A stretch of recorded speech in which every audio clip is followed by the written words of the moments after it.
Asubkia ini lahir daripada kita belajar dari karuhun kita, dari Eyang Soparawadi Syekh Kanjeng Syekh Pamijahan, lalu lahir kepada cucunya ada Syekh Asmadin yang melahirkan putra yang menjadi waliullah, yaitu Eyang Agung Mahmud Zainal Arif. Beliau melahirkan anak ulama besar Eyang Ta'azimuddin Cikonewa, Eyang Zainal Alim Cikungkurak, dan Ibu Hajah Maimunah. Lahirlah ibu saya dari seorang ulama besar di zaman Belanda, di zaman Jepang, yaitu Muhammad Kiai Muhammad Hasan Cimindi Mahmud Cikonewa. Eyang Haji Abdul Manap itu punya anak Eyang Nida dan melahirkan Eyang Sapi'i, lahirlah Muhammad Kiai Muhammad Zainal Hasan.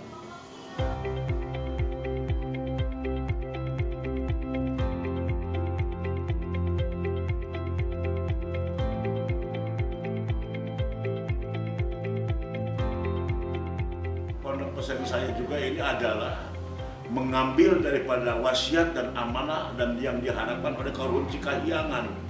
Mama menyuruh kepada saya pada tahun 90. Beliau meminta supaya didirikan pondok pesantren Asubkia sesuai dengan kemampuan saya dan di mana saja mampunya. Maka pada tahun 2007 saya mencoba sekuat tenaga dengan galian-galian kasab saya dan didukung dengan para doa para waliullah, para ulama besar dan guru-guru saya. Pondok pesantren Salafiyah Asubkia di Kampung Sodong, RT 1 RW 3, Desa Nagrak, Kecamatan Cangkuang, Kabupaten Bandung.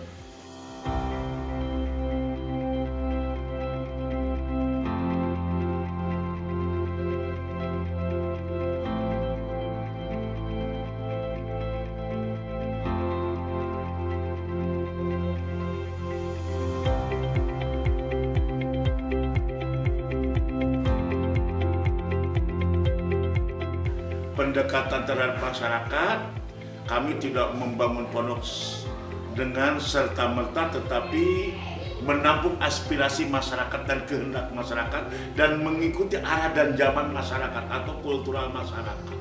Tidak membawa hukum kepada masyarakat, tetapi membawa masyarakat ke arah hukum. Tidak merubah kampung atau daerah kultivasi daerah, tetapi kami sendiri yang masuk ke kultur itu, kami sendiri yang masuk ke karakter itu, dan kami sendiri yang masuk ke masyarakat itu. Ternyata berhasil dengan pendekatan, dengan pandai membaca bahasa masyarakat atau menghitung karakter. Tentunya dengan pondasi kami adalah keilmuan.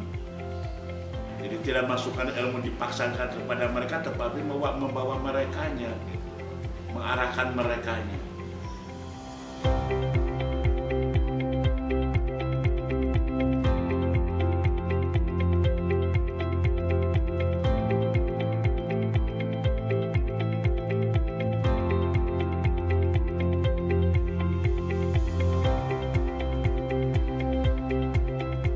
Di sini yang dibesarkan itu adalah mengaji kitab kuning. Bagaimana cara anak itu bisa mengenal dan membaca kitab gundul, kitab kuning. Artinya ketika awal masuk, metode yang digunakan itu adalah cara bagaimana melogatnya. Jadi tidak langsung di kitab, jadi diajarkan ditulis. Jadi kitabnya itu ditulis dulu, kalau misalkan Sapina ditulis dulu. Artinya dia belajar menulis dulu untuk melogat. Kemudian nanti sudah lancar nanti bisa dipraktekkan langsung kepada kitab, agar kitab tersebut tidak coret-coret gitu kan, tidak ini. Alhamdulillah, meskipun baru berdiri beberapa tahun, jumlahnya itu ada sekitar berapa 58-an lah, 58 santri putra, sebanding 50% jumlah siswa, jumlah santri yang ada di pesantren ini.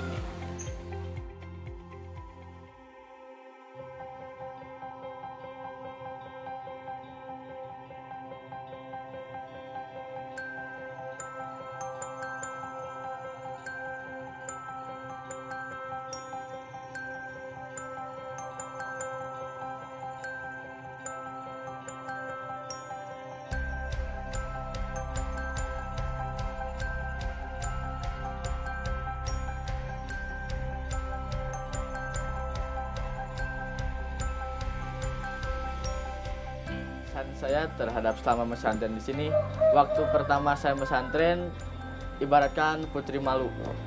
Setelah kesini ibaratkan macan lah, berani seperti itu, berani seperti ini. Pada didikan Pak Haji terhadap pesantren itu sangat baik. Berperilaku harus malu kepada orang lain. Semisal kita melanggar harus malu. Kalau kita apapun harus malu. Karena dalam hadisnya al-haya'u minal iman, rasa malu itu adalah sebagian dari iman. Dan kepada guru-guru yang lain juga seperti itu, mengibaratkan yang ditujukan itu ialah rasa malu terlebih dahulu. Karena ingat, rasa malu itu adalah sebagian dari iman. Misinya menciptakan manusia yang memiliki akhlakul karimah dan manusia yang mutafaqih fiddin. Misinya menciptakan anak-anak yang soleh, yang pintar tapi benar gitu ya. Karena benar itu ada bersumber dari Al-Qur'an. Makanya misi kami itu menciptakan anak yang soleh, yang pintar dan benar sesuai dengan ajaran Quran dan Sunnah. Dan selalu menciptakan anak-anak yang punya akhlak yang tinggi dan yang mulia dan berguna di masyarakat. Terus kepada teman-teman saya yang masih SMP maupun SMA, ayo monok, karena monok itu keren. Nggak disebut monok kalau nggak keren. Karena di dalam pondok itu semua ilmu pasti mencakup kepada ilmu akhirah. Karena apa? Kalau kita mengayomi pingin berlari mengejar dunia ataupun akhirat, tinggal saja kita mengejar dengan ilmu.